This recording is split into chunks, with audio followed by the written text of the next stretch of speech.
എല്ലാവർക്കും പ്രശാന്തി അസ്ട്രോ റിസർച്ചിൻ്റെ മറ്റൊരു വീഡിയോയിലേക്ക് സ്വാഗതം. ഈ വീഡിയോയിൽ പറയുന്നത് 2024 സെപ്റ്റംബർ മാസം മേടം രാശിക്കാർക്ക് എങ്ങനെയെന്ന് പറയുന്നത്. അശ്വതി, ഭരണി, കാർത്തികയുടെ കാൽഭാവം എന്നിവ ഉൾപ്പെടുന്ന 2.25 നക്ഷത്രങ്ങളാണ് മേടം രാശിയിലുള്ളത്.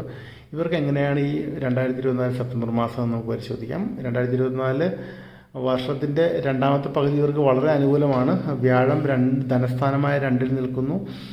ശനി സർവാഭീഷ്ട സ്ഥാനമായ 11 നിൽക്കുന്നു. ഈ ഗ്രഹസ്ഥിതി ഏകദേശം 1 വർഷത്തോളം തുടരും. ഇവർക്ക് പൊതുവിൽ നല്ല സമയത്തിലൂടെയാണ് നല്ലതെന്നല്ല, വളരെ നല്ല സമയത്തിലൂടെയാണ് കടന്നുപോയിക്കൊണ്ടിരിക്കുന്ന രാശിക്കാരെ.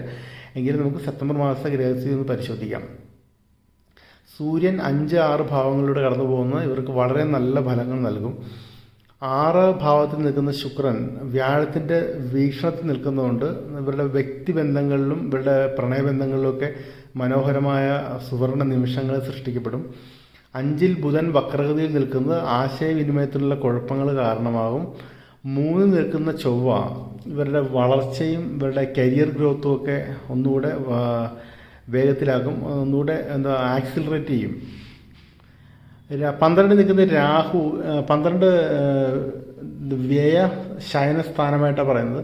അപ്പോൾ ഇവരുടെ 12 നിൽക്കുന്ന രാഹുവിൻ്റെ സ്ലീപ്പിങ്ങിൻ്റെ ഒരു ഇതിന് കുറച്ച് വ്യത്യാസങ്ങൾ, ഉറക്കത്തിൻ്റെ രീതികൾക്ക്, ഉറക്കത്തിൻ്റെ സമയങ്ങൾക്ക് കുറച്ച് വ്യത്യാസങ്ങൾ ആ ഗ്രഹസ്ഥിതി വരുത്താം. അതൊരു നേരിയ ദോഷമെന്ന് പറയാനുള്ള ഒരു ചെറിയൊരു ഒരു വ്യതിയാനം അവിടെ സംഭവിക്കാം. അത് രാഹു നിൽക്കുന്നതുകൊണ്ടാണ് അങ്ങനെ വരുന്നത്.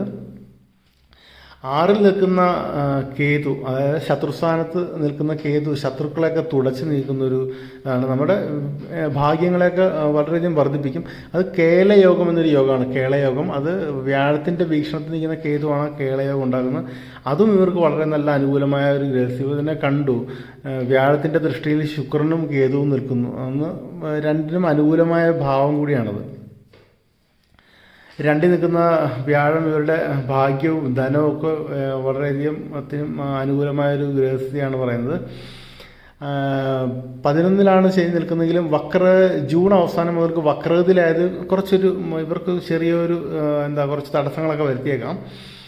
എങ്കിലും ഈ മാസം നോക്കുമ്പോൾ വളരെയധികം ഈ സ്ലോ മൂവിങ് ആയിട്ടുള്ള ശുക്രൻ അങ്ങനെയൊക്കെയുള്ള ചൊവ്വ ഒക്കെ വളരെ അനുകൂലമായൊരു ഭാവത്തിലായതുകൊണ്ട് ഇവർക്ക് ഈ മാസം വളരെയധികം പോസിറ്റീവായിട്ടൊരു എനർജികൾ നിറഞ്ഞ ഒരു പുരോഗതിയുടെ ഒരു മാസമായിട്ടാണ് ഇതിൽ കാണുന്നത്. ഇവരുടെ കുടുംബത്തിനൊക്കെ വളരെ നല്ല രീതിയിലുള്ള സ്വീകാര്യത സമൂഹത്ത് കിട്ടുന്ന ഒക്കെ ചെയ്യുന്നൊരു സമയം. പൊതുവിൽ ഐശ്വര്യപൂർണ്ണമായൊരു സമയമെന്ന് വേണേൽ പറയാം. ഹിന്ദുക്കൾ ഇതിനെ ഹിന്ദുക്കൾ ഓണം ആഘോഷിക്കുന്ന സമയമാണ്. അപ്പോൾ ഈ സമയം ശരിക്കും ഈ മലയാളികൾ ആരെങ്കിലും കേൾക്കുന്നുണ്ടെങ്കിൽ അവർക്ക് തീർച്ചയായിട്ടും ഈ രാശിപ്പെട്ടവർക്ക് നല്ല രീതിയിലുള്ളൊരു മെമ്മറബിൾ ഓണം, കഴിഞ്ഞ കുറേയധികം വർഷങ്ങൾക്ക് ശേഷം ഒരു മെമ്മറബിൾ ഓണമായിരിക്കും എന്ന കാര്യത്തിൽ യാതൊരു തർക്കവുമില്ല. അങ്ങനെ എല്ലാ ഐശ്വര്യങ്ങളും നിറഞ്ഞൊരു മാസം ഉണ്ടാവട്ടെ എന്ന് ആശംസിക്കുന്നു. നന്ദി, നമസ്കാരം.